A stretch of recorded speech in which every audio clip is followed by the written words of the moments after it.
Hi hello friends, welcome to the channel. ಇನ್ನ ಜೊತೆ ನನ್ನ ಕತೆ ಏನಾಗುತ್ತೆ ನಾಳಿನ ಸಂಚಿಕೆಯಂತೆ ಪೂರ್ತಿಯಾಗಿ ನೋಡ್ಕೊಂಬಂದ್ಮಣ ಬನ್ನಿ. ಇಲ್ಲಿ ಮನಸ್ವಿನಿ ಅಂತೇಳಿ ಹೆಸರು ಹೇಳ್ಕೊಂಡು ಬಂದಂಥ ಅಶ್ವಿನಿ ಅರೆಸ್ಟ್ ಮಾಡೇ ಬಿಟ್ಟ ಇಲ್ಲಿ ಅಜಿತ್. ಹಾಗೇನೆ ಇಲ್ಲಿ ತನ್ನ ಮಗಳಿಲ್ಲ ಅನ್ನೋ ವಿಚಾರ ಕೇಳಿಸ್ಕೊಂಡು ಇಲ್ಲಿ ಶ್ರವಣ್ಗೆ ಹೆಚ್ಚು ಕಡಿಮೆ ಆಗೇ ಬಿಡ್ತು. ಹಾಗಾದರೆ ಏನಾಗುತ್ತೆ ಅಂತ ಸಂಪೂರ್ಣವಾಗಿ ನೋಡ್ಕೊಂಬಂದ್ಮಣ ಬನ್ನಿ. ಇಲ್ಲಿ ಅಜಿತ್ ಇದು ಡೈವರ್ಸ್, ಹಾಗೇನೆ ಇಲ್ಲಿ ಅಜಿತ್ ಇದು ಕಾಂಟ್ರಾಕ್ಟ್ ಪೇಪರ್ನ ಹಿಡ್ಕೊಂಬಂದ್ಬಿಟ್ಟು ಇಲ್ಲಿ ಅಶ್ವಿನಿ ಮನೆಯವ್ರ ಹತ್ರ ಎಲ್ಲ ಹೇಳ್ತಾ ಇರ್ತಾಳೆ. ಮನಸ್ವಿನಿ ಅಂತ ಹೇಳ್ಕೊಂಡು ಬಂದಿರೋ ಅಶ್ವಿನಿ ಇಲ್ಲಿ ಆಗ ಹೇಳ್ತಾ ಇರಬೇಕಾದ್ರೆ ಇಲ್ಲಿ ಸರಿ ನಾನು ನಿನ್ನ ಒಂದು ಮುಖವಾಡ ಹೇಳ ಅಂತ ಹೇಳ್ಬಿಟ್ಟು ಅಜಿತ್ ಹೇಳೋಕ್ಕೆ ಸ್ಟಾರ್ಟ್ ಮಾಡ್ತಾನೆ. ಇವಳು ನಮ್ಮ ಇಲ್ಲಿ ಶ್ರವಣ ಅವ್ರ ಮಗಳೇ ಅಲ್ಲ, ಇವಳು ಬೇರೆ ಕಡೆ ಮಗಳು. ಆದರೆ ಇಲ್ಲಿ ಮನಸ್ವಿನಿ ಅಂತ ಹೇಳ್ಬಿಟ್ಟು ಹೆಸರು ಹೇಳ್ಕೊಂಡು ಬಂದಿದ್ದಾಳೆ. ನೀನು ಮನಸ್ವಿನಿ ಇಲ್ಲಿ ಮನಸ್ವಿನಿನ ಸಾಯಿಸ್ಬಿಟ್ಟು ಅಶ್ವಿನಿ ಆಗಿ ಬಂದಿದ್ಯಾ?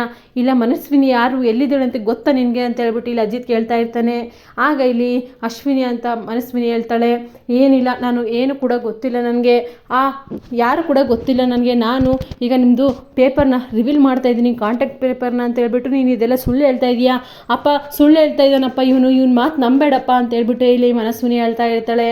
ಆಗ ಇಲ್ಲಿ ಶ್ರವಣ್ ಹೇಳ್ತಾನೆ, ಏನಮ್ಮ ಸುಳ್ಳ ನಿಜನ? ಅವೆಲ್ಲ ಪ್ರೂಫ್ ಎಲ್ಲ ತೋರಿಸ್ತಾ ಇದ್ದಾನೆ ಇಲ್ಲಿ ಅಜಿತ್ತು ಅಂತ ಹೇಳ್ಬಿಟ್ಟು ಇಲ್ಲಿ ಹೇಳ್ತಾ ಇರ್ತಾರೆ. ಆಗ ಅಜಿತ್ತು ನಿಮ್ಗೊಂದು ವಿಡಿಯೋ ಇದೆ ಅವ್ರ ಅಕ್ಕ ತಂಗಿಯವ್ರ ಹತ್ರ ಇಲ್ಲಿ ಇದು ಮಾಡಿದ್ದು, ಆಧಾರ್ ಕಾರ್ಡು ಹಾಗೇನೆ ಇಲ್ಲಿ 10th ಮಾರ್ಕ್ಸ್ ಕಾರ್ಡು ಎಲ್ಲದೂ ಕೂಡ ನೋಡಿ ಅಂತ ಹೇಳ್ಬಿಟ್ಟು ತೋರಿಸ್ತಾನೆ. ಆಗ ಇಲ್ಲಿ ಅವರು ಅಕ್ಕ ತಂಗಿಯರ ಹತ್ರ ಆಡಿದ್ದು ಅಶ್ವಿನಿ ಅವ್ರ ತಂಗಿ ಇಬ್ಬರು ಕೂಡ ಆಟ ಆಡಿದ್ದು ಫೋಟೋಸು ವಿಡಿಯೋಸ್ನೆಲ್ಲ ತೋರಿಸಿದ ಮೇಲೆ ಅಲ್ಲೇ ಶ್ರವಣ್ ಕುಸ್ತು ಕೆಳಗಡೆ ಬಿದ್ದುಬಿಡ್ತಾನೆ. ನನ್ನ ಮಗಳು ಅಂದ್ಕೊಂಡಿದ್ದೆ, ಸಿಕ್ಲು ಅಂದ್ಕೊಂಡೆ, ಆದರೆ ಈ ರೀತಿ ಆಗುತ್ತೆ. ನನ್ನ ಮಗಳು ಹೆಸರು ಹೇಳ್ಕೊಂಬಂದಿರೋ ಬೇರೆ ಮಗಳು ಅಂತ ಅಂದ್ಕೊಂಡಿರಲಿಲ್ಲ ನಾನು, ಇಂಥ ಮೋಸ ಹೋಗ್ಬಿಟ್ನಾ ನಾನು ಅಂತ ಹೇಳ್ಬಿಟ್ಟು ಅಲ್ಲೇ ಕುಸ್ತು ಬಿಡ್ತಾನೆ ಇಲ್ಲಿ ಶ್ರವಣ್ಣು. ಅದಾದಮೇಲೆ ಇಲ್ಲಿ ಎಲ್ಲರೂ ಕೂಡ ಶಾಕ್ ಆಗಿಬಿಡ್ತಾರೆ. ಇಲ್ಲಿ ದೇವಯಾನಿ ಅಂಜು ಅಂತ ಫುಲ್ ಶಾಕ್ ಆಗಿಬಿಡ್ತಾರೆ. ಮನಸ್ವಿನಿ ಅಂದ್ಕೊಂಡು ನಾವು ಇವಳ ಹತ್ರ ಎಲ್ಲ ಕೂಡ ಸತಿ ಹೇಳ್ಕೊಂಡ್ಬಿಟ್ವಿ, ಆದರೆ ಇವಳು ಬೇರೆ ಯಾರೋ ನಮ್ಕಿನ ಕ್ರಿಮಿನಲ್ ಇದ್ದಾಳೆ ಅಂತ ಹೇಳ್ಬಿಟ್ಟು ಈಗ ದೇವಯಾನಿಗೆ ಅರ್ಥ ಆಗುತ್ತೆ. ಇಲ್ಲಿ ದೇವಯಾನಿಗೆ ಫುಲ್ ಶಾಕ್ ಆಗಿಬಿಡುತ್ತೆ. ನಮ್ಮ ಸೀಕ್ರೆಟ್ ಅಲ್ಲ, ಇವಳು ಗೊತ್ತೇ ಅಲ್ಲ ಯಾವ ರೀತಿ ಮಾಡೋದು ಈಗ ಅಂತ ಹೇಳ್ಬಿಟ್ಟು. ಅಷ್ಟರಲ್ಲಿ ಇಲ್ಲಿ ಅಜಿತ್ ಹೇಳ್ತಾನೆ, ಒಳಗಡೆ ಆಲ್ರೆಡಿ ನಮ್ಮ ಡ್ಯೂಟಿ ಪೊಲೀಸವರು ಬಂದಿದ್ದಾರೆ, ಈಗ ನೀನು ಅರೆಸ್ಟ್ ಆಗಲೇಬೇಕು, ನಮ್ಮ ಮನಸ್ವಿನಿ ಎಲ್ಲಿದ್ದಾಳೆ ಅಂತ ಹೇಳಲೇಬೇಕು. ಯಾಕೆ ಅವ್ಳ ಗೆಟಪ್ಪಲ್ಲಿ ನೀನು ಇಲ್ಲಿಗೆ ನಮ್ಮ ಮನೆಗೆ ಬಂದಿದೆಯಾ, ಬಂದು ಯಾಕೆ ಸೇರ್ಕೊಂಡಿದೆಯಾ, ಅದರಿಂದ ನಿನಗೇನು ಲಾಭ ಇದೆ, ಎಲ್ಲದೂ ಕೂಡ ನೀನು ಇವತ್ತು ಬಾಯಿ ಬಿಡಲೇಬೇಕು ಅಂತ ಹೇಳ್ಬಿಟ್ಟು ಅಜಿತ್ ಹೇಳ್ತಾನೆ. ಇಲ್ಲಿ ಶ್ರಾವಣು ಮೂರ್ಛೆ ಬಿದ್ದುಬಿಡ್ತಾನೆ. ಅಷ್ಟರಲ್ಲಿ ಎಲ್ಲರೂ ಕೂಡ ಇಲ್ಲಿ ಕೂಕ್ಕೊಂತಾರೆ, ಸಾಹೇಬ್ರೆ ಎದ್ದೇಳಿ ಅಂತ ಹೇಳ್ಬಿಟ್ಟು ಇಲ್ಲಿ. ಹಾಗೆಯೇ ಭೂಮಿಕಾ ಎಲ್ಲರೂ ಕೂಡ ಅಳ್ತಾ ಇರ್ತಾರೆ. ಎದ್ದೇಳಿ, ಯಾಕೆ ಮಲ್ಕೊಂಡಿದ್ದೀರಾ, ಯಾಕೆ ಏನಾಯಿತು ನಿಮಗೆ ಅಂತ ಹೇಳ್ಬಿಟ್ಟು. ಅಷ್ಟರಲ್ಲಿ ಡಾಕ್ಟರ್ ಬರ್ತಾರೆ. ಬಂದುಬಿಟ್ಟು ಯಾಕೆ ಇವರು ಈ ಥರ ಆಯಿತು ಅಂತ ಕೇಳಿದರೆ, ಡಾಕ್ಟರ್ ನಮಗೂ ಕೂಡ ಗೊತ್ತಾಗ್ತಾ ಇಲ್ಲ, ಯಾಕೋ ಇವರು ಮೂರ್ಛೆ ಬಿದ್ದಿದ್ದಾರೆ ನೋಡಿ ಅಂತ ಹೇಳ್ಬಿಟ್ಟು ಹೇಳ್ತಾರೆ. ಆಗ ಇಲ್ಲಿ ಡಾಕ್ಟರ್ ಹೇಳ್ತಾರೆ, ಇವ್ರಿಗೆ ಇದು ಮಿನಿ ಹಾರ್ಟ್ ಅಟ್ಯಾಕ್ ಥರ ಆಗಿದೆ, ಎಮರ್ಜೆನ್ಸಿಗೆ ನೀವು ಆ ಥರ ಅವ್ರಿಗೆ ಹೇಳ್ಬಾರ್ದು, ಭಯಂಕರವಾಗಿ ಆ ಥರ ವಿಚಾರನ ಯಾಕೆ ಹೇಳಿದ್ರಿ ನೀವು ಅಂತ ಹೇಳ್ತಾರೆ. ಆಗ ಇಲ್ಲಿ ಸರಿ ಹಾಗಾದರೆ ಅವ್ರನ್ನ ಅಡ್ಮಿಟ್ ಮಾಡಬೇಕು, ಈಗ ಎಮರ್ಜೆನ್ಸಿ ರೂಮ್ಗೆ ಹೋಗ್ಬಿಟ್ಟು ಅಡ್ಮಿಟ್ ಮಾಡಿ ಅಂತ ಹೇಳ್ಬಿಟ್ಟು ಇಲ್ಲಿ ಶ್ರವಣ್ಣ ಎಮರ್ಜೆನ್ಸಿ ರೂಮ್ಗೆ ಅಡ್ಮಿಟ್ ಮಾಡ್ತಾರೆ. ಹಾಗೇನು ಇದೆಲ್ಲರೂ ಕೂಡ.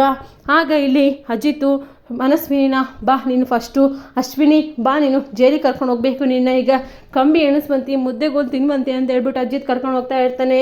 ಆಗ ಇಲ್ಲಿ ದೇವಯಾನಿ ಅಂಜು ಅಂತ ಶಾಕ್ ಆಗಿಬಿಡ್ತಾರೆ. ಮನಸ್ವಿನಿ ನೀನಲ್ವಾ ಅಶ್ವಿನಿನ ನಮ್ಮ ಹತ್ರನೂ ಕೂಡ ಒಂದು ಮಾತು ಹೇಳ್ದೇನೆ ಮೋಸ ಮಾಡಿಬಿಟ್ಟೆ ಅಲ್ವಾ ಅಂತ ಹೇಳ್ಬಿಟ್ಟು ಎಲ್ಲರೂ ಕೂಡ ಹೇಳ್ತಾ ಇರ್ತಾರೆ. ಆಗ ಇಲ್ಲಿ ಮನಸ್ವಿನಿ ತಪ್ಪಿಸ್ಕೊಂಡು ಹೋಗೋಕೆ ಟ್ರೈ ಮಾಡ್ತಾ ಇರ್ತಾಳೆ. ಆದರೆ ಇಲ್ಲಿ ಅಜಿತ್ತು ತಮ್ಮ ಡ್ಯೂಟಿಯವ್ರನ್ನೆಲ್ಲ ಕರೆದ್ಬಿಟ್ಟು ಆ ಹೊರಗಡೆ ಒಬ್ಬರು ಲೇಡಿ ಓಡಿ ಬರ್ತಾ ಇದ್ದಾರೆ, ಅವ್ರನ್ನ ಹಿಡ್ಕೊಂಡ್ಬಿಟ್ಟು ಜೈಲಿಗೆ ಕರ್ಕೊಂಡು ಹೋಗಬೇಕು ಅಂತ ಹೇಳ್ಬಿಟ್ಟು ಇಲ್ಲಿ ಕಾಲ್ ಮಾಡಿ ಹೇಳ್ಬಿಡ್ತಾನೆ. ಆಗ ಇಲ್ಲಿ ಅಜಿತ್ ಕಡೆಯವರು ಎಲ್ಲರೂ ಕೂಡ ಪೊಲೀಸರೆಲ್ಲ ಸೇರಿಬಿಟ್ಟು ಇಲ್ಲಿ ಮನಸ್ವಿನಿನ ಹಿಡಿದ್ಬಿಡ್ತಾರೆ. ಅಶ್ವಿನಿನ ಹಿಡಿದ್ಬಿಟ್ಟು ಬಾ ನಿನ್ನ ಜೈಲಿಗೆ ಹಾಕ್ತೀನಿ ಅಂತ ಹೇಳ್ಬಿಟ್ಟು ಇಲ್ಲಿ ಅಜಿತ್ ಜೈಲಿಗೆ ಹಾಕೇ ಬಿಡ್ತಾರೆ. ಶ್ರವಣ್ಗೆ ಪಾಪ ಇಲ್ಲಿ ಮೂರ್ಛೆ ಹೋಗ್ಬಿಡ್ತಾನೆ. ಅದನ್ನು ಇಲ್ಲಿ ಡಾಕ್ಟರ್ ಎಮರ್ಜೆನ್ಸಿ ರೂಮ್ಗೆ ICUಗೆ ಅಡ್ಮಿಟ್ ಮಾಡ್ತಾರೆ. ಅಷ್ಟರಲ್ಲಿ ಇಲ್ಲಿ ಸಂಗೀತ ಯಾಕೆ ಯಾರು ಕೂಡ ಬರಲಿಲ್ಲ ಅಂತ ಹೇಳ್ಬಿಟ್ಟು ಕೂಗ್ತಾ ಇರ್ತಾಳೆ. ಆಗ ಇಲ್ಲಿ ಎಲ್ಲರೂ ಕೂಡ ಹೋಗ್ತಾರೆ. ನಚ್ಚು ಹೋಗ್ತಾನೆ, ಏನಮ್ಮ ಯಾಕಮ್ಮ ಟೆನ್ಷನ್ ತೊಗೊಂಡಿದ್ದೀಯಾ ಅಂತಂದರೆ, ಯಾರು ಕೂಡ ಬರಲೇ ಇಲ್ವಲ್ಲೋ, ಯಾಕೋ ಇಷ್ಟೊತ್ತೆಲ್ಲರೂ ಹೊರಗಡೆ ಹೋಗಿದ್ದೀರಾ, ಯಾರಿಗಾದ್ರೂ ಏನಾದರೂ ಆಯಿತಾ, ಯಾಕೆಲ್ಲರೂ ಇಷ್ಟು ಅಳ್ತಾ ಇದ್ದೀರಾ ಅಂತ ಹೇಳ್ಬಿಟ್ಟು ಕೇಳ್ತಾಳೆ. ಆಗ ಏನೂ ಇಲ್ಲಮ್ಮ, ನೀನೇನು 2 ದಿನ ಆಗಬೇಕಂದ್ರೆ ಡಿಸ್ಚಾರ್ಜ್ ಮಾಡ್ಕೋಕ್ಕೆ, ಅದಕ್ಕೋಸ್ಕರ ಸ್ವಲ್ಪ ಬೇಜಾರಾಯಿತು ಅಷ್ಟೇ, ಯಾರಿಗೂ ಕೂಡ ಏನಾಗಿಲ್ಲಮ್ಮ ಅಂತ ಹೇಳ್ಬಿಟ್ಟು ಇಲ್ಲಿ ಹೇಳ್ತಾ ಇರ್ತಾನೆ ನಚ್ಚು.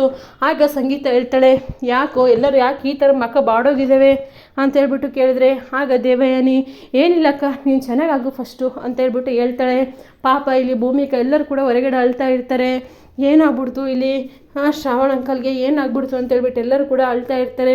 ಎಲ್ಲರಿಗೂ ಕೂಡ ಫುಲ್ ಬೇಜಾರಾಗ್ಬಿಟ್ಟಿರುತ್ತೆ. ಅದೇ ರೀತಿಯೇ ಇಲ್ಲಿ ಭೂಮಿಕಾ ಅಂತೂ ಅಳ್ತಾ ಇರ್ತಾಳೆ. ಯಾಕೆ ಇವ್ರಿಗೆ ಶಾಕಿಂಗ್ ಮೇಲೆ ಶಾಕಿಂಗ್ ವಿಚಾರ, ನಮ್ಮನೇಲಿ ಏನೇನೋ ನಡೀತಾ ಇದೆ, ಒಂದು ಕೂಡ ನಮಗೆ ಗೊತ್ತಾಗ್ತಾ ಇಲ್ಲ ಅಂತ ಹೇಳ್ಬಿಟ್ಟು ಇಲ್ಲಿ ಎಲ್ಲರೂ ಕೂಡ ಅಳ್ತಾ ಇರ್ತಾರೆ. ನೋಡಬೇಕು ಫ್ರೆಂಡ್ಸ್ ಮುಂದೆ ಸಂಚಿಕೆಯಲ್ಲಿ ಏನಾಗುತ್ತೆ ಅಂತ. ಇಲ್ಲಿ ಶ್ರವಣ್ಗೆ ಮಿನಿ ಹಾರ್ಟ್ ಅಟ್ಯಾಕ್ ಆಗಿರೋ ಥರ ಆಗಿದೆ. ಹಾಗೆಯೇ ಇಲ್ಲಿ ಮನಸ್ವಿನಿನ ಜೈಲಿಗೆ ಕಳಿಸೇ ಬಿಟ್ಟ ಇಲ್ಲಿ ಅಜಿತ್. ಹಾಗೆಯೇ ಇಲ್ಲಿ ಮನಸ್ವಿನಿ ಏನಂತ ಸತ್ಯ ಬಾಯಿ ಬಿಡ್ತಾಳೆ. ಸಂಗೀತ್ಗೆ ಶ್ರವಣ್ ವಿಚಾರ ಗೊತ್ತಾಗುತ್ತಾ ಶ್ರವಣ್ಗೆ ಯಾಕೆ ಈ ಥರ ಆಯಿತು ಅಂತ ಮುಂದೆ ಸಂಚಿಕೆಯಲ್ಲಿ ನೋಡೋಣ. ಇದಾಯಿತು ಇವತ್ತಿನ ಸಂಚಿಕೆ. ನಿಮಗೇನಾದರೂ ಸಂಚಿಕೆ ಇಷ್ಟ ಆದರೆ ಪ್ಲೀಸ್ ಲೈಕ್ ಮಾಡಿ, ಶೇರ್ ಮಾಡಿ, ಕಮೆಂಟ್ ಮಾಡಿ. Thank you for watching.